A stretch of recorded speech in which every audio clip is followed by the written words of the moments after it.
Shalom, bien-aimés, que Dieu vous bénisse, soyez bénis au nom de Jésus-Christ. Alléluia. La vue, les regards, les yeux des gens. Alléluia. Par exemple, les gens qui mettent des photos sur Internet, les gens qui mettent des vidéos, alléluia. Amen. Quand ils mettent des vidéos, ils constatent qu'il y a des gens qui regardent les photos, qui regardent les vidéos. Alléluia. Et donc, ces personnes-là, plus qu'ils voient que les gens regardent et qu'ils mettent ils regardent des photos, ils mettent des pouces, alors ces personnes-là mettent plus de vidéos, plus, alléluia, des photos. Amen. Et il y a aussi un petit objet qui symbolise le pouce. Et donc, amen, cet objet-là, les gens appuient là-dessus et ça fait dire, ça met des pouces. C'est-à-dire que pouce veut dire on t'encourage, on te pousse, on te soutient. Amen, amen. Et lorsque les gens mettent aussi des cœurs, ça veut dire qu'on aime ce que tu fais. Amen. Donc, la personne qui met ses vidéos, la personne qui met ses photos, il met plus de photos, il met plus de vidéos parce qu'il sait qu'il y a des gens qui le regardent. Amen, amen. Mais les vues, alléluia, les regards des gens, ceux qui le regardent, ils ne les voient pas. Ils ne voient pas ceux qui le regardent. Ils voient seulement une écriture qui met nombre de vues.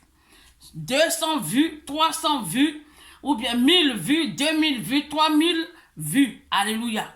Donc c'est ça que la personne voit et qui l'encourage de mettre davantage des photos ou des vidéos. Alléluia. Donc cette personne, plus il a des vues, plus il met des photos, plus il met des... Alléluia. Et il pense que les gens ils sont avec lui, donc il y a des gens qui le regardent. Donc au lieu de que ce sont les regards des gens qui l'influencent, c'est lui qu'on appelle influenceur. Donc c'est lui qui met ses photos, c'est lui qui met ses photos et c'est lui qui met ses vidéos. Donc c'est ces vidéos qui influencent des personnes, c'est pourquoi on les regarde. Amen, amen. Mais au temps de Moïse, les gens n'étaient pas derrière l'écran. Les gens n'étaient pas, c'était pas une écriture qui met nombre de vues des personnes qui regardaient Moïse et qui l'influençaient. Mais alléluia, le peuple était juste auprès de Moïse. Les gens, c'est Moïse même qui allait les délivrer en Égypte. Et ces personnes-là étaient avec lui. Le peuple d'Israël était autour de Moïse. Et les yeux des enfants d'Israël regardaient Moïse. Chaque fois qu'ils ont faim, chaque fois qu'ils ont soif, les yeux-là étaient sur Moïse. Donc au lieu de que c'est Moïse qui les influence, c'est eux qui veulent influencer Moïse. Lorsque Dieu apparaît à Moïse dans le désert, alléluia, au mont Horeb, Moïse avait son bâton. Il était un berger. Il faisait paître le troupeau de son beau-père. Alléluia. Et c'est là que Dieu l'a apparu. Et Dieu va lui dire, Moïse, qu'est-ce que tu as dans les mains? Il va lui dire, c'est son bâton, sa verge. Et Dieu lui dit, jette ta verge. Et lorsqu'il jette sa verge, alléluia, la verge devient un serpent. Amen. Et Dieu lui dit, reprends la verge. Et il reprend la verge. Et la verge redevient, alléluia, le serpent redevient la verge. C'est-à-dire que le même bois devient, il reprend son même bois. Alléluia. Et la Bible lui dit, Dieu va lui dire, mets ta main dans ton sein. Et il met, et ses mains deviennent lépreux. Amen. Et Dieu dit, remets. Et lorsqu'il remet, ça devient, amen, amen, pur. Amen, amen. Alors, lorsque Dieu envoie Moïse aller chez Pharaon pour que Pharaon libère les enfants d'Israël, Moïse avait son bâton. Et Moïse et Aaron se rendent chez Pharaon. Et la Bible déclare que puisque Pharaon refuse de libérer les enfants d'Israël, Dieu va dire à Moïse, jette ton bâton, comme il avait dit au mont Sinaï. Alléluia. Il jette au mont Horeb et il jette son bâton et le bâton devient serpent. Alléluia. La Bible dit que les magiciens de Pharaon jettent aussi les bâtons et ça devient aussi aussi serpent. Mais la Bible dit quoi? Le bâton de Moïse avale, c'est-à-dire le serpent de Moïse avale les serpents des magiciens de Pharaon. Alléluia. Donc les enfants d'Israël voient ça. Ils ont vu, ils ont entendu ce que Moïse a fait avec son bâton. Depuis qu'il est quitté dans le désert, il a utilisé son bâton. Alléluia. Le même bâton, Dieu va dire à Moïse, prends ce bâton, frappe le fleuve de la ville et le fleuve va devenir du sang. Et la Bible déclare que Moïse prend le bâton, il frappe le fleuve et le fleuve devient sang. Les enfants d'Israël ont vu, alléluia, ce n'était pas derrière l'écran, alléluia, ce n'était pas des chiffres qu'on a écrits, mais les enfants d'Israël ont vu, depuis que Moïse est quitté dans le désert et qu'il a dit que Dieu l'envoie, depuis qu'il est rentré dans la maison de Pharaon, il a utilisé son bâton. Il a utilisé son bâton est devenu serpent. Il a utilisé son bâton pour frapper, comment dirais-je, le fleuve. Le fleuve est devenu sang. Dieu va encore lui dire, prends ton bâton et, alléluia, il faut planter ça dans la terre. Et lorsqu'il l'a planté, la Bible déclare qu'il y a eu des sauterelles, des grenouilles, ces grenouilles ont dévoré, et ces sauterelles ont dévoré la récolte des Égyptiens. Alléluia. Donc la vue n'était pas dans les réseaux. La vue des enfants d'Israël, les regards n'étaient pas écrits. Vous n'avez pas de pouces pour que ça puisse encourager Moïse. Mais les enfants d'Israël étaient juste, alléluia, en face de Moïse. Amen. Alors lorsque Moïse va le faire sortir de l'Égypte, ils vont arriver devant la mer Rouge. Les enfants d'Israël regardent derrière, voici Pharaon et son armée. Et la Bible déclare que Moïse évoqua l'Éternel. Et l'Éternel va lui dire, Moïse, tends ton bâton. Et il utilise son bâton. Et Moïse a tendu son bâton. Et la mer, alléluia, Dieu a rouvert la mer. Les enfants d'Israël sont passés. Alléluia. Ils sont arrivés dans le désert. Amen, amen. Bien-aimés, les enfants d'Israël ont vu. Ils ont vu les miracles que Dieu opérait avec le bâton de Moïse. Alléluia. Donc, arrivés dans le désert, les enfants d'Israël ont soif. Ils commencent à chercher des querelles à Moïse.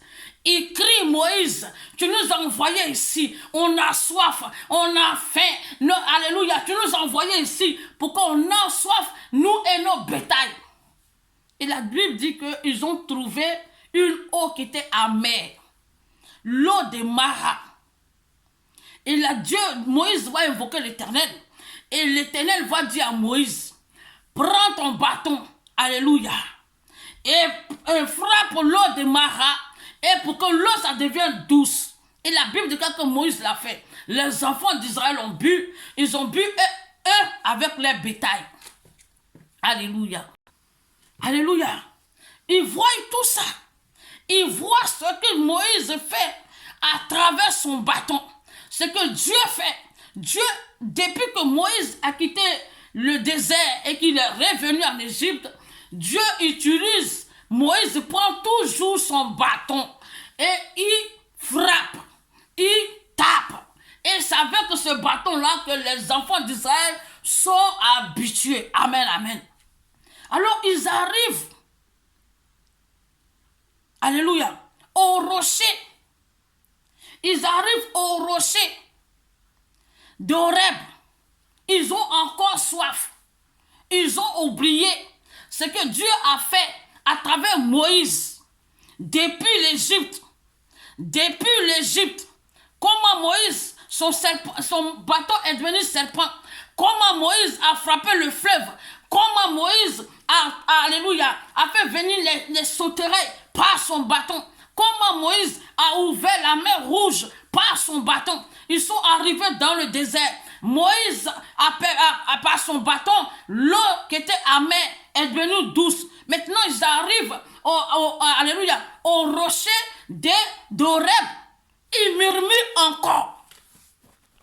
Amen. Et les enfants d'Israël étaient là, murmurer, parler, se lamenter, se plaindre chaque fois qu'ils ont soif. Chaque fois qu'ils ont faim, et c'est là qu'ils vont chercher querelle à Moïse. Les yeux n'étaient pas derrière l'écran. Leurs regards n'étaient pas derrière l'écran. Ils persécutaient Moïse et Aaron. Amen, amen. Au lieu de que c'est Moïse qui les influence, c'est eux qui veulent influencer Moïse. Alléluia. Comme les chrétiens veulent faire, au lieu de que ce soit les serviteurs de Dieu qui les influencent, c'est eux qui veulent l'influencer, qui veulent imposer les lois, qui veulent imposer les décisions aux serviteurs et aux servants de Dieu. Alléluia. Alors la Bible dit, Moïse va invoquer l'Éternel. Lorsque les enfants d'Israël arrivent au rocher d'Horeb, les enfants d'Israël commencent à chercher querelle. Pourquoi tu nous as envoyés dans ce lieu? Pourquoi on a soif, nous et nos bétails? On devait rester en Égypte, on devait rester dans le monde, on est devenu des chrétiens, et puis toutes ces choses nous arrivent, on est devenu des chrétiens, on était païens, on gérait nous-mêmes nos propres mouvements. Maintenant, toi, Moïse, on ne sait pas d'où tu sors, tu viens, tu nous prends et tu nous envoies dans ce désert. C'est un lieu méchant pour qu'on périsse ici. Alléluia. Et la Bible dit que Moïse invoqua l'Éternel. Et Dieu va lui dire, prends ton bâton, Moïse, et frappe le rocher. Et alors, Moïse obéit, il frappe le rocher. Les enfants d'Israël l'ont vu. Ils sont habitués au bâton de Moïse. Alléluia. Alors, chaque fois qu'ils ont faim, chaque fois qu'ils ont soif, ils savent que quand l'Éternel, Moïse va invoquer l'Éternel, Dieu va dire à Moïse, prends ton bâton et frappe. Amen, amen. Mais eux-mêmes, ils voient que chaque fois qu'ils se plaignent, Moïse invoque l'Éternel. Alors ça va te permettre, toi aussi le chrétien, de savoir que quand ça ne va pas, invoque l'Éternel. Amen, amen. Prie Dieu. Amen, amen. Quand ton père spirituel te montre qu'il prie, lorsque tout va mal, toi aussi, quand tout va mal, tu dois prier. Amen, amen. Mais les enfants d'Israël, chaque fois qu'ils ont eu la bénédiction qu'ils voulaient, ils sont heureux. Mais lorsque bénédiction, ça finit ou qu'ils ont encore fait, au lieu de venir avec un cœur humble auprès de Moïse pour lui dire, Moïse, on a soif, est-ce que tu peux encore prier pour que Dieu puisse nous donner de l'eau? Non, ils viennent avec des paroles méchantes, alléluia.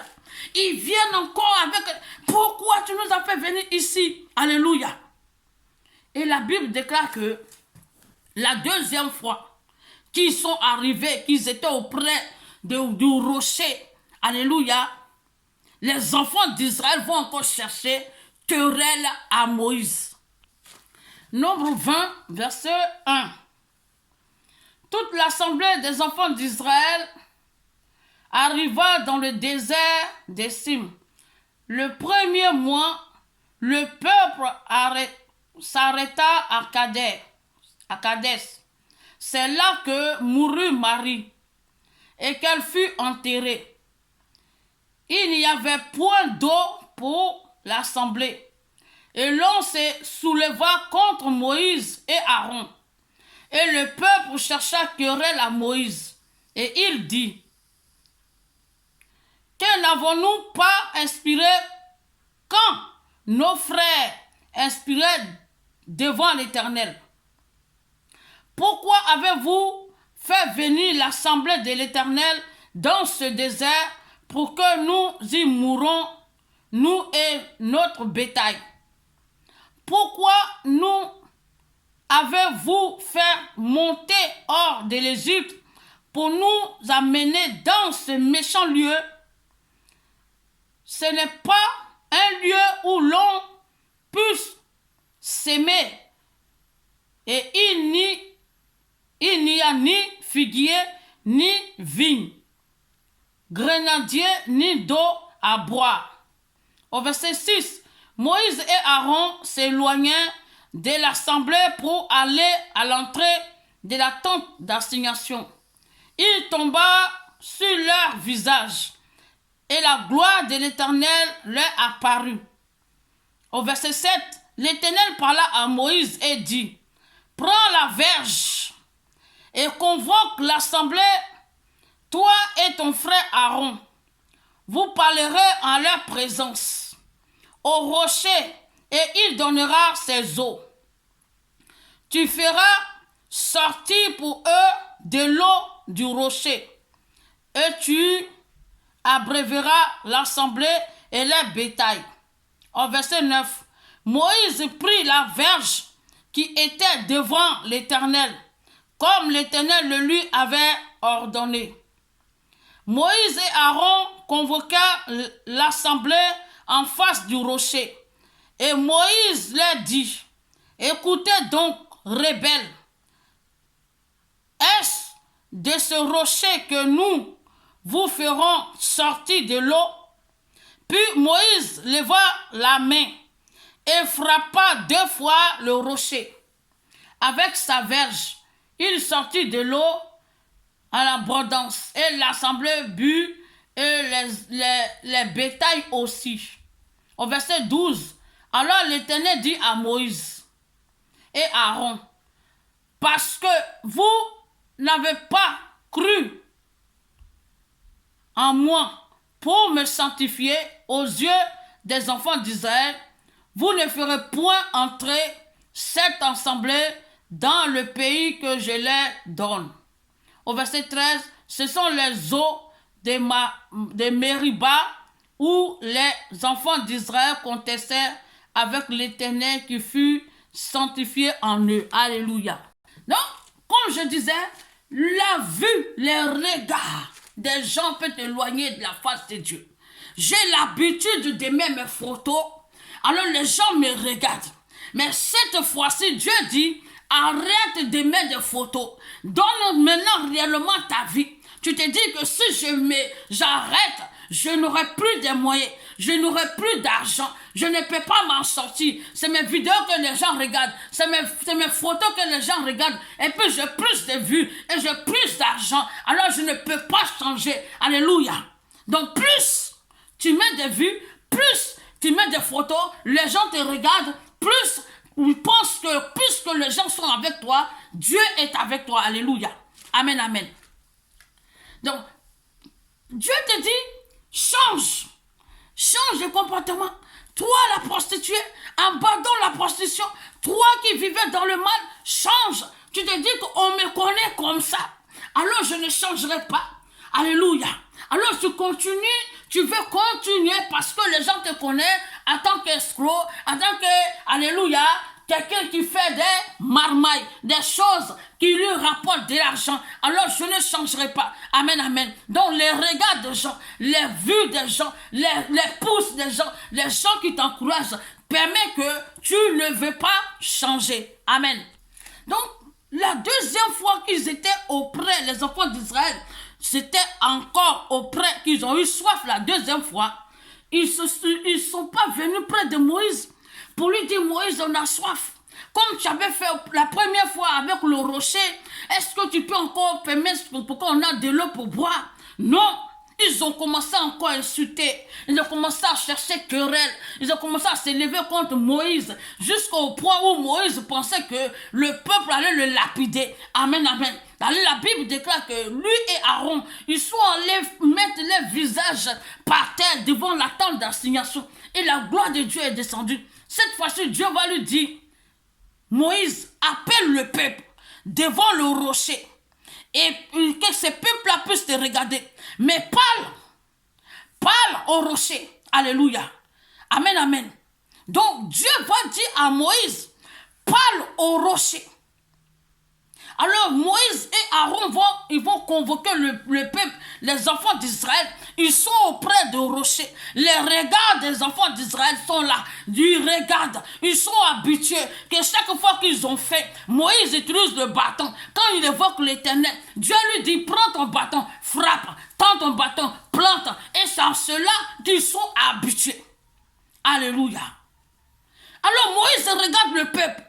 Il regarde les yeux, il regarde les regards, Il voit que les gens sont là. Et il a toujours pris son bâton. Donc s'il il parle au rocher, les enfants d'Israël vont dire qu'il n'a plus de pouvoir, il n'a plus de force. Son bâton est devenu, alléluia, ça ne sert plus à rien. Moïse est tombé. Donc la Bible déclare qu'au lieu de que Moïse parle au rocher, il frappe 2 fois le rocher avec le bâton. Alléluia. L'eau est sortie. Les enfants d'Israël ont bu. Mais là maintenant, c'est lui avec Dieu. Dieu est fâché contre Moïse. Alléluia. Il a tapé, il a frappé, il a fait plaisir. Il a fait plaisir aux enfants d'Israël parce qu'ils sont habitués au bâton. Les enfants d'Israël sont en face de moi. Je n'ai qu'à prendre, je n'ai qu'à parler. Pendant que je suis quitté dans le désert, depuis là, Dieu m'a dit d'utiliser mon bâton.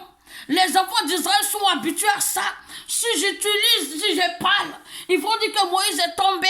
Si je ne fais plus les fétiches, les marabouts, ils vont dire que je ne suis plus fort. Donc je vais toujours pour pouvoir avoir de l'argent. Alléluia.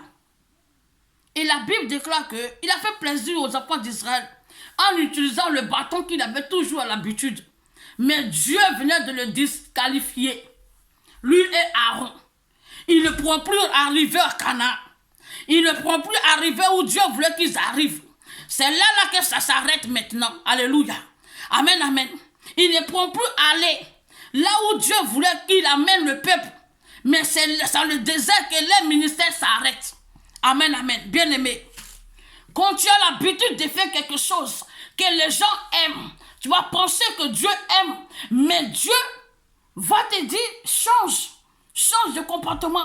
Tu as l'habitude d'escroquer, de voler, de faire des pratiques, des mystiques, de la sorcellerie. Dieu dit change. Même si les gens vont te dire que tu n'es plus rien, il faut changer. Alléluia. Car Moïse a utilisé son bâton, au lieu de parler cette fois-ci, mais il a frappé.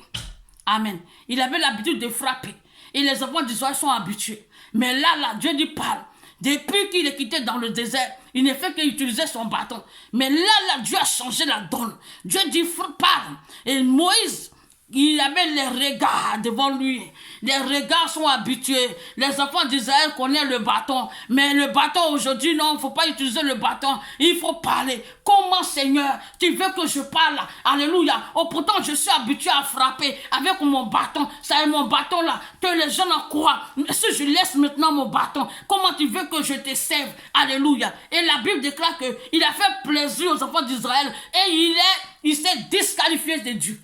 Amen.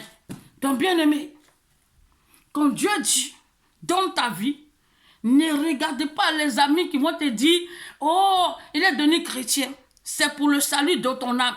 Mais si tu fais faire plaisir aux gens, tu vas perdre le royaume des cieux. Alléluia. Si tu veux plaire aux gens, parce que j'ai l'habitude de faire, et c'est en cela que les gens me connaissent, tu vas perdre la voix de Dieu. Parce que ceux qui mettent les pouces, les yeux, eux, ils viendront aussi aller tout au jugement dernier. Alléluia. Donc, chacun va taper sa tête. Il faut donner ta vie à Jésus. Que Dieu vous bénisse.